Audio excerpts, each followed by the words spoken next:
Well students, अब तक हमने देख लिया कि माइक्रोसॉफ्ट एक्सेल का बेसिक आउटलुक क्या है, उसको हम किस तरह डाटा एंट्री कर सकते हैं उसके अंदर बिल्कुल बेसिक लेवल पे।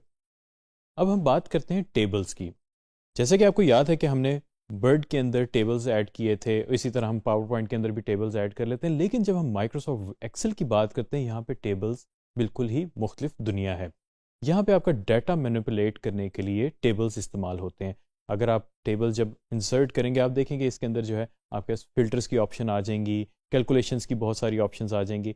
यानी कि आपके पास एक फुल फ्लेज मैनेजमेंट होती है टेबल की। लेकिन ये वो टेबल नहीं है जो माइक्रोसॉफ्ट वर्ड या पावर पॉइंट के होते हैं। आइए देखते हैं कि हम इनको कैसे इस्तेमाल कर सकते हैं। So student, let's access Microsoft Excel. मैंने अपना माइक्रोसॉफ्ट एक्सेल ओपन कर लिया है और आप भी कर लीजिए। प्रैक्टिस इसमें बहुत ज़्यादा ज़रूरी है, जैसे कि मैं पहले भी एम्फोसाइज़ कर चुका हूँ। हमने जो रीसेंट फाइल बनाई है माई फर्स्ट एक्सेल, उसी को मैं ओपन कर रहा हूँ, जो हमारी पहली फाइल थी। वेल स्टूडेंट्स, शीट तो हमारी ओपन हो गई, लेकिन इससे पहले कि हम टेबल्स की तरफ जाएं, मैं आपको कुछ बताना चाहूँगा शॉर्टकट्स जो कि बहुत ज़्यादा इंपॉर्टेंट हैं, क्योंकि मैं सबको एम्फोसाइज़ करता हूँ माइक्रोसॉफ्ट एक्सेल यूज़ करते हुए कीबोर्ड का ही सिर्फ इस्तेमाल करें, आपको माउस की ज़रूरत नहीं है। उसकी वजह जानते हैं क्यों। जैसे कि हम माउस का हमें आइडिया है कि हम ड्रैग करें सिंगल क्लिक के साथ तो हम डाटा सेलेक्ट कर सकते हैं। लेकिन अगर आपका डाटा बहुत ज़्यादा हो, जब आपके पास थाउजेंड्स ऑफ रोज़ हों या कॉलम्स हों, तो फिर आप ये कैसे करेंगे? पॉसिबल नहीं है। तो इसके लिए अब हम यूज़ करते हैं कर्सर्स को। कर्सर यानी कि जो हमारी एरो वाली कीज़ बनी होती हैं कीबोर्ड के ऊपर, और उसके अंदर हमारा जो सबसे ज़्यादा इस्तेमाल होता है शिफ्ट का बटन और कंट्रोल का बटन, और इनका कॉम्बिनेशन यानी कि control plus shift plus cursors. अभी आप देख रहे हैं कि मेरा जो कर्सर है, यानी कि जो मेरा सेलेक्ट सेल है, वो है A1। अगर मैं चाहता हूं कि मैं सिलेक्ट करूं एडिट करने के लिए, तो मैं शिफ्ट का बटन दबाऊंगा और ये मैं अभी कर्सर राइट दबा रहा हूं। अब आप नोटिस करेंगे ये सिलेक्शन होना शुरू हो गई है। अगर मैं डाउन का एरो दबाऊंगा तो वो चार चार के हिसाब से नीचे आना शुरू हो जाएगा, यानी कि ये मेरा टेक्स्ट सेलेक्ट हो गया हुआ है। इसकी एग्जांपल ऐसे है कि मैं डिलीट का बटन दबाया, सारा टेक्स्ट डिलीट हो गया, और ये मैं कंट्रोल Z करके वापस ले आया हूँ। तो ये इस तरह काम करता है। अगर मैं कंट्रोल की दबाऊं, तो आप नोटिस करेंगे कि बिल्कुल जो आपका टेक्स्ट का एंड है वहां तक वो चला जाता है, आपका कर्सर मूव हो जाता है, यानी कि आपका सेल सिलेक्ट हो जाता है। अगर मैं कंट्रोल के साथ शिफ्ट की भी की दबा दूंगा, तो आप नोटिस करेंगे कि वो एंड टू एंड सेलेक्ट कर रहा है। पहले आपने नोटिस किया था वो 1 बाय 1 जा रहा था मेरा सेल सिलेक्शन की तरफ, लेकिन अब वो एंड तक चला गया है डाटा पे। इसी तरह मैं कंट्रोल शिफ्ट डाउन का मैंने बटन दबाया, आप नोटिस करेंगे उसने पूरे का पूरा डाटा सेट सिलेक्ट कर लिया है।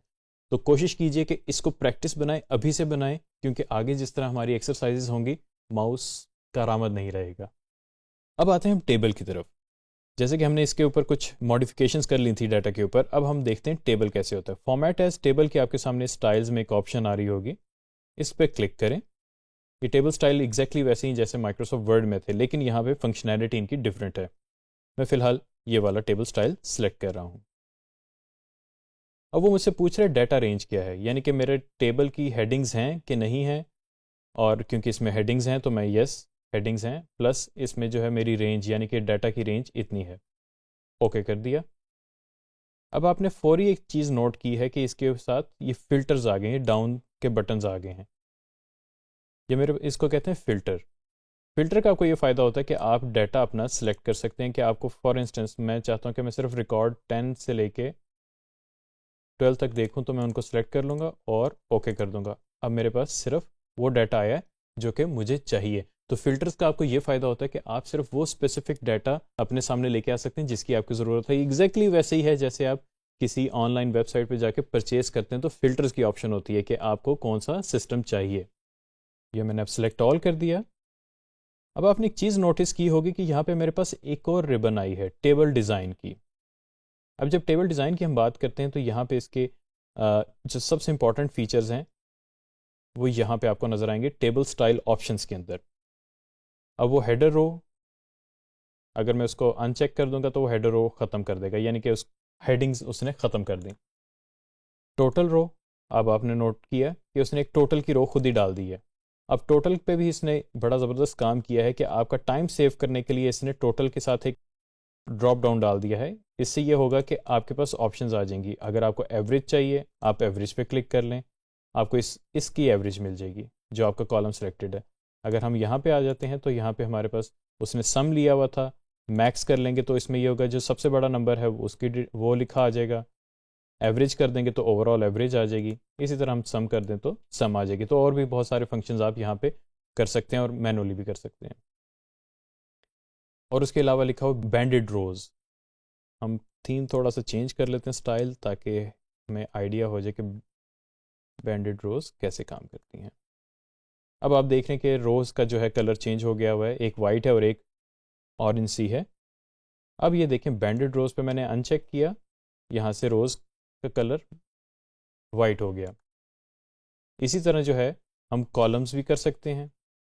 इसी तरह लास्ट कॉलम को हाईलाइट करना है, फर्स्ट कॉलम को बोल्ड करना है, बैंडेड कॉलम्स करने हैं, वो भी हम कर सकते हैं। फिल्टर का बटन शो करना है, नहीं करना, ये हमारे पास ऑप्शन हैं। ये हमारी ज़रूरत के मुताबिक होती हैं, तो हम इनको यूज़ कर सकते हैं। ये तो हमने चीज़ें देख ली, कुछ बेसिक्स। अब हम आते हैं फ़िल्टरिंग की तरफ। फ़िल्टरिंग के आपके पास एक तो चीज़ मैंने आपको बता दी कि आप इसमें से सिलेक्शन करके वो डाटा देख सकते हैं जो कि आपको चाहिए। उसके अलावा हमारे पास एक होती है सॉर्टिंग की ऑप्शन। सॉर्टिंग के ऑप्शन में आपके पास स्मॉलेस्ट टू लार्जेस्ट, यानी कि असेंडिंग ऑर्डर या डिसेंडिंग ऑर्डर आसान लफ्ज़ों में आप कर सकते हैं। हम इसको इस तरह कर लेते हैं, असेंडिंग में पहले आपने नोट किया गया कि सारा डाटा मेरा चेंज हो गया, यानी कि उसकी सीक्वेंस चेंज हो गई, उसकी रोज चेंज हो गई, ऊपर नीचे हो गई हैं। उसमें यह है कि सबसे छोटा नंबर ऊपर आ गया है और जो सबसे बड़ा नंबर है वो नीचे चला गया है। इसी तरह हम इसको रिवर्स भी कर सकते हैं, लार्जेस्ट टू स्मॉलेस्ट भी कर सकते हैं अपनी ज़रूरत के मुताबिक।